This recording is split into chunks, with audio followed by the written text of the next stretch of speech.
Welcome everybody to GoLocal Live. I'm Josh Fenton, CEO and co-founder. Want to welcome everybody to this amazing day in Providence. Before we go over and talk to Angel Cooper, a couple quick updates. The U.S. Supreme Court ruled that the Trump administration's efforts to end DACA would no longer be able to move forward. So they've sustained the existing program that was created under the Obama administration. Also, take a look at a story on GoLocal this morning about some promises made by Brown University and a major petition being put together by both Providence and Brown University people urging the university to go forward with their promises of millions of dollars to support Providence schools. But let's go to Angel Cooper. She is one of the board members of the Juneteenth Rhode Island Committee. Angel, thanks so much for joining us again. Thank you for having me. Angel, you were with us, I don't know, about 4 or 5 months ago. I think it was late February, early March, talking about your awards. Everything in the world has changed since you joined us 4 months ago. Give a little overview of how your committee and your efforts dealing with literally the world flipping upside down. Right. So first of all, I want to say thank you for having me once again. Yeah, you're absolutely right. I'm excited, first of all, to be a part of the Juneteenth committee. And now we are, yes, dealing not with one pandemic, but with two. First with, COVID, and now the killing of the Black and Black and women and men. And so we just want to remember these dates such as Juneteenth, right? Juneteenth is signified the mark of the emancipation of slavery. And so this Friday, we're excited. However, we had to do some changes with our event because of the pandemic. So usually it was outside at the park, and now we're doing it, bringing it inside virtually. So let's go back to as you hit on, this goes back to 1865, and on June 19th, about 6 months after the freedom of the slaves took place, it actually took effect and began. Although I just read the other day that in folks in Texas, slaves in Texas, weren't actually freed for maybe a year or two later in some cases because of the institution and the speed of communications. We'll call it that. George Floyd's death, which is only 3.5 weeks ago, it seems like forever ago, has transformed our discussion as a country on race like nothing else since really the late 60s, early 70s, and the deaths of Martin Luther King and Malcolm X.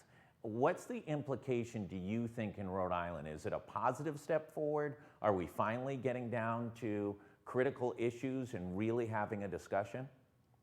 I think we are just really waking up to the fact that we are still dealing with racism at a very high level.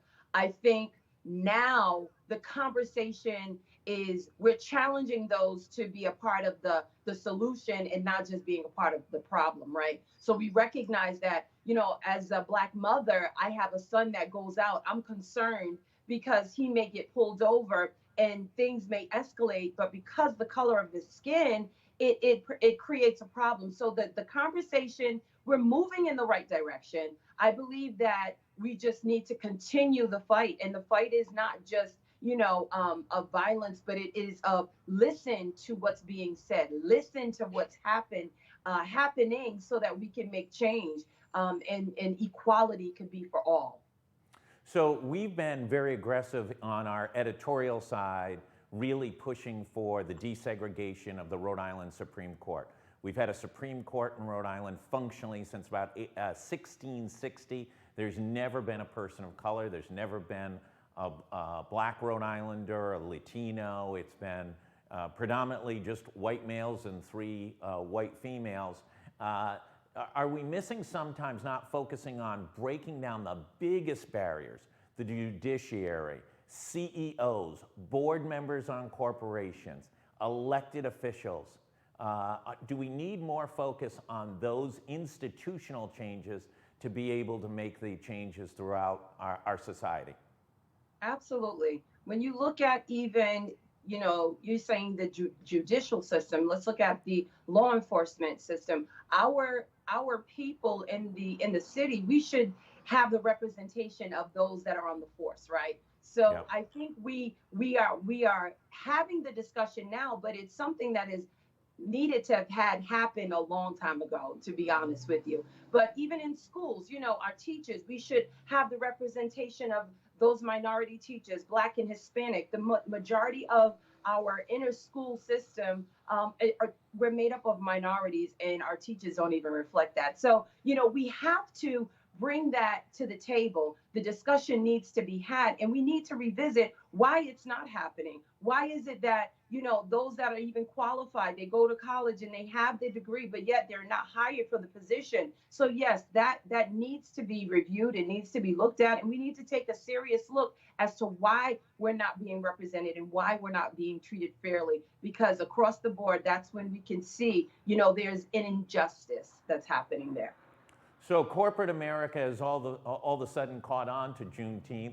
Lots of them are giving monies to support Black initiatives.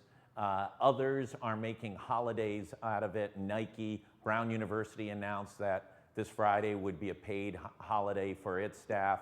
Are we worried that this will be a short-term blip in response to these high-profile police shootings, or do we think we've seen the battleship move a little bit and that we'll actually see a major commitment across the board at all levels of our institutions, education, government, and business? I'm hoping that this just doesn't fade away. You're absolutely right. We're making the noise. We're bringing the noise. We're letting you know. We're letting everyone know that we're not going to sit back and allow you to just, kill us off and mistreat us, that we have a voice. So I believe we're heading in the right direction. We're moving there, but it has to be, it's consistent and it's steady as you go. The race isn't given to the swift or the battle to the strong, but we have to endure to the end. So I think the endurance is required, consistent, vocal, peaceful protest. It's required so that it doesn't fade away. That we want you all to know that we're here when we wanna be treated fairly, and just make sure that our voice is in the message is being shared across the country. That yes, thank you Nike, thank you for the banks that's honoring that, but it does need to become a national holiday. We should have shut down the banks and shut it all down to really celebrate that part in history. So I think we're moving in the right direction. Talk about the celebration tomorrow. What should people expect as you present Juneteenth?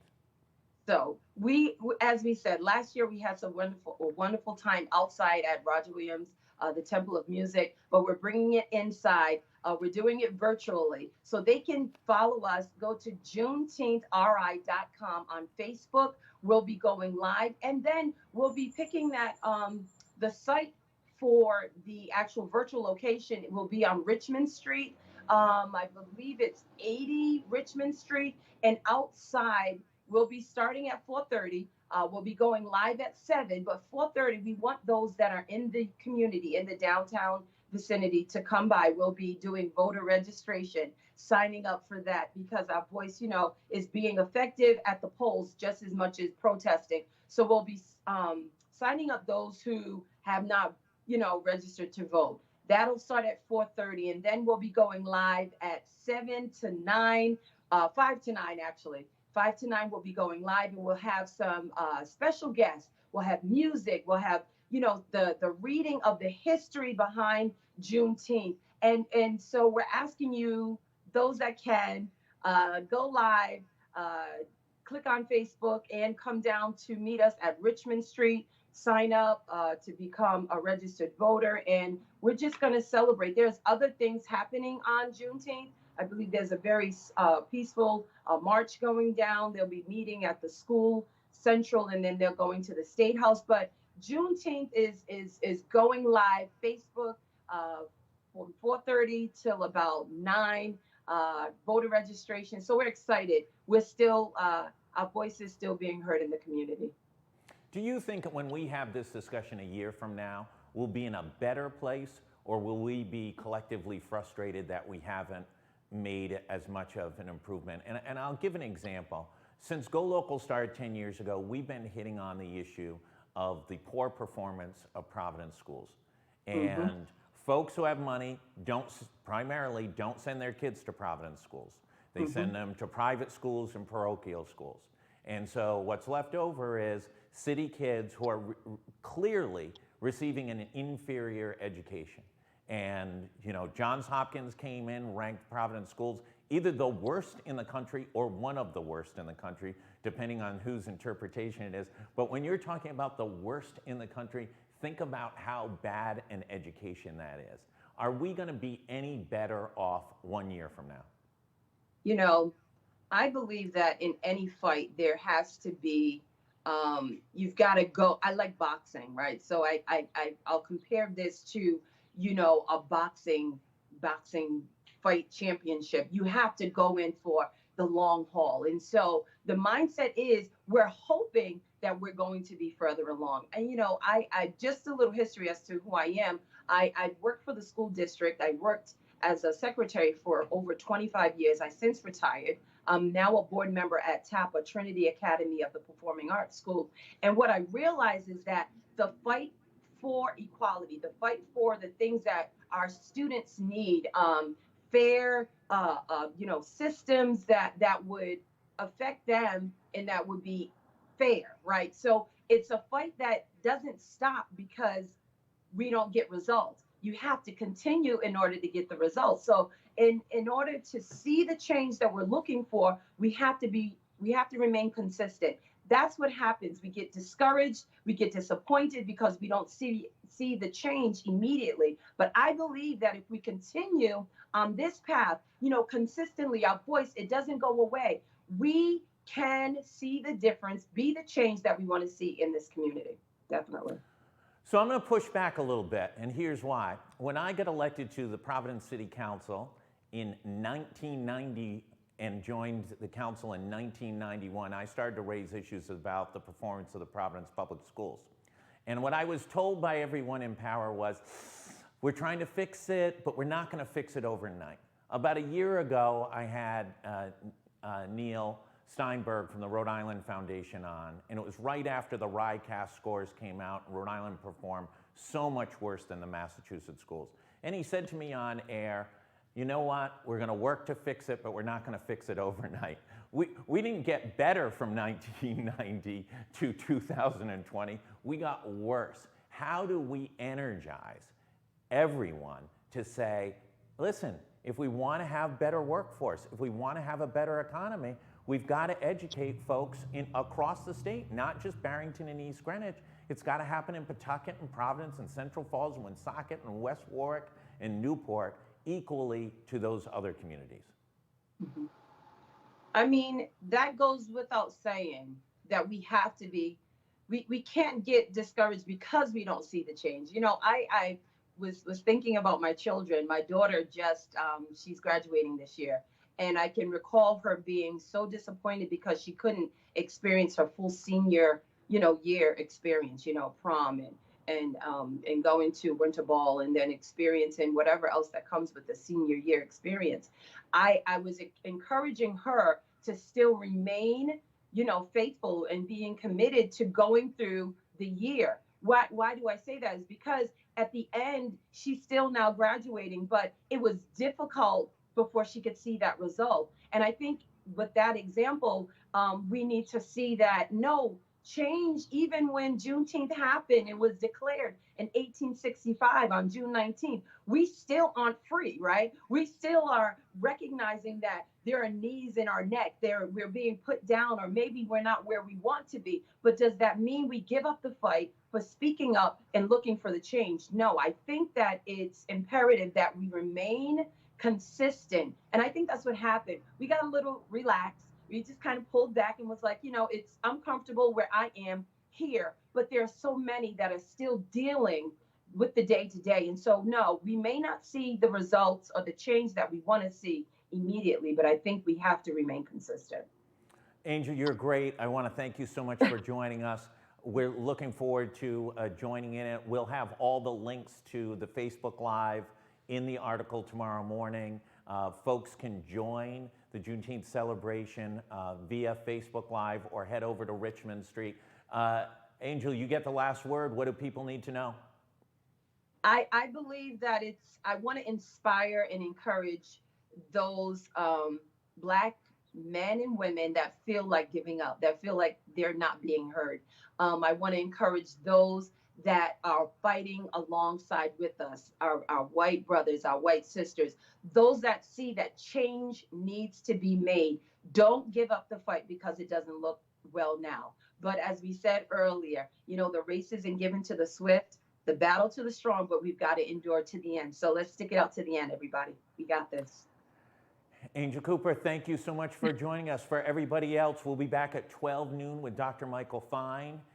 Governor does not have a press event today. It is a Thursday. She's only Monday, Wednesday, and Friday. Stay tuned, and we'll be back live at 12 noon. Please, everyone, stay safe.